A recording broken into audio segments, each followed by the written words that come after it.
Let us give a round of applause to our Investment Promotion Officer, Ms. Theresa Sederiosa. A round of applause, please.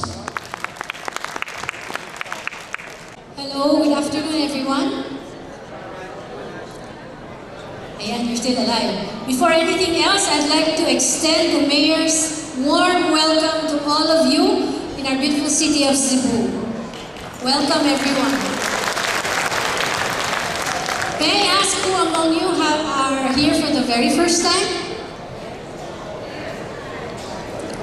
Oh, there are quite a few, which is very good. So I presume you've been around the city. You've had the opportunity to tour. Not yet? Tomorrow. Okay. My take in this session for the part of the mayor is really, it has nothing to do with the political aspect of federalism.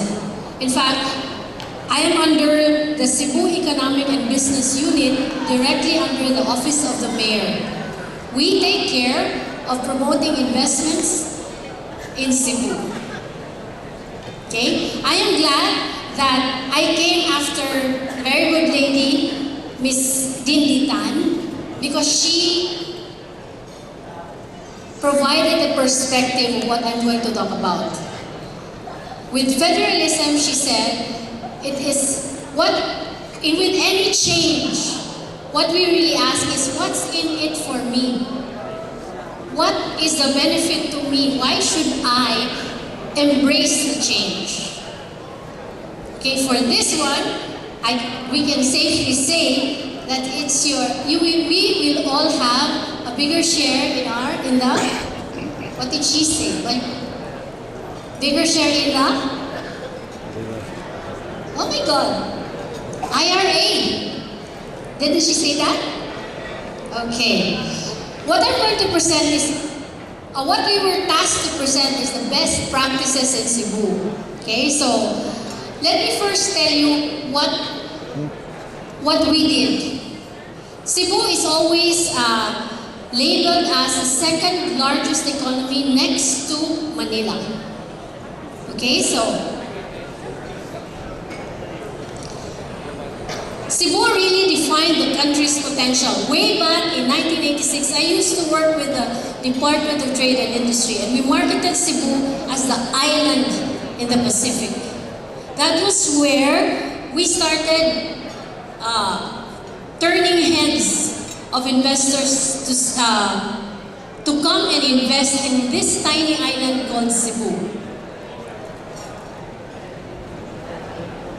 So just to put things in perspective, Cebu is that small island amongst in the middle of all these countries called Southeast Asia.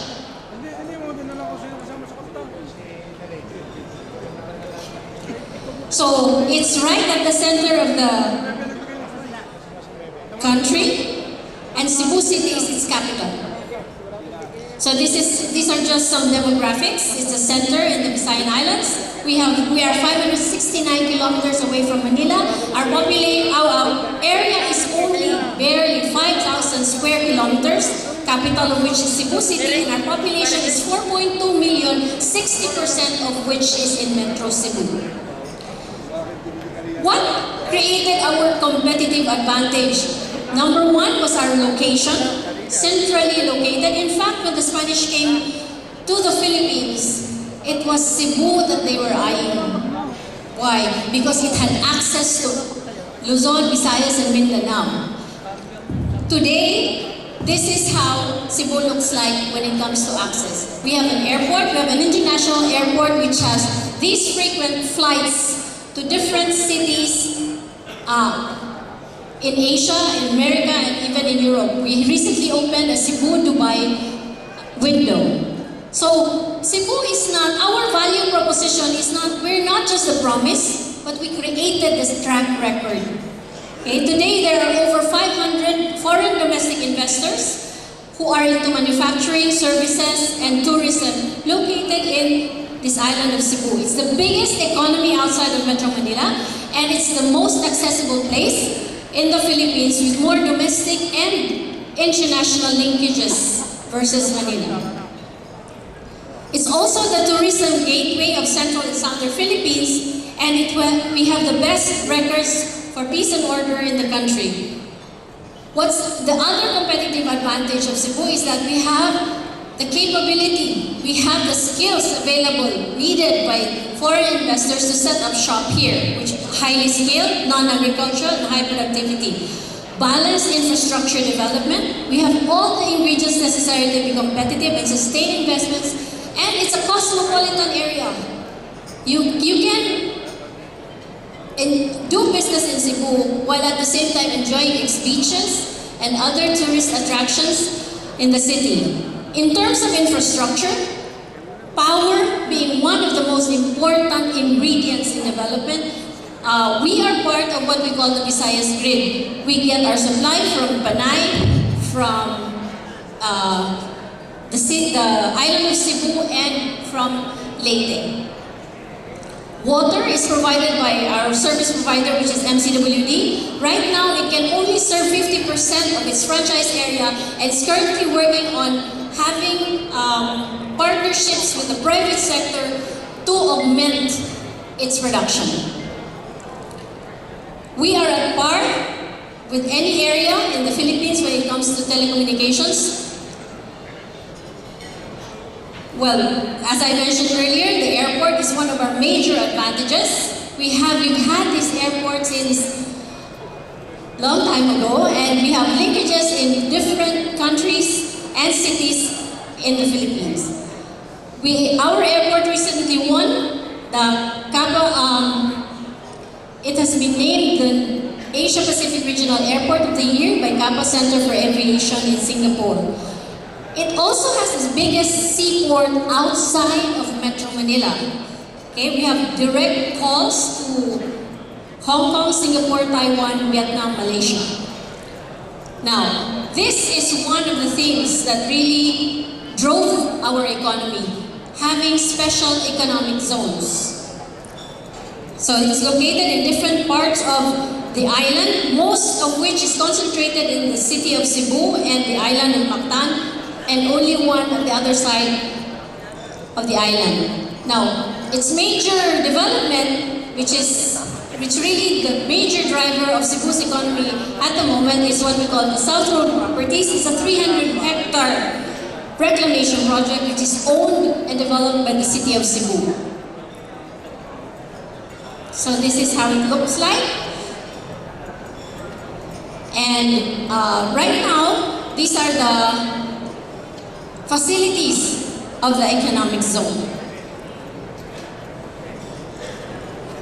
Okay, I will just cut short the presentation there because this presentation is really geared towards investors. What are we really saying? How did we come to this point? This is not just the effort of one government entity or the local government unit of Cebu. What Cebu was very good at since time immemorial is to manage its stakeholders very well. In any change, anything that you introduce, we have to look at sino-sino ba ang affected ng change na ito, and what is in it for them to embrace that change. Okay, so it's really getting the cooperation of everyone, making them see what is the benefit of that change to them so that they will buy into the project and work towards its success. So with us, for example, the local government unit, which is the city of Cebu, worked with the different agencies, line agencies of government, DTI, DILG, DOST, CHED, everyone. And we strongly also believe that what made us stick was our strong belief in the private and public partnership. So if you notice the projects in Cebu, development, infrastructure, investment, there is a huge part of it that really involves the private sector. Because we all know that the government, when we are It's not mainly our fault, but because of checks and balances, and because of certain procedures, we cannot move as fast as the private sector. But if we bring them into the picture of development, change can happen faster and growth can happen in double digits. And that's what happened to us. Okay? So, I think basically that's the gist of everything that we've done in terms of moving forward in the economy of Cebu. That's why we have achieved that accolade of being the second fastest growing economy outside of Metro Manila. So, that's it. If you have any questions, you can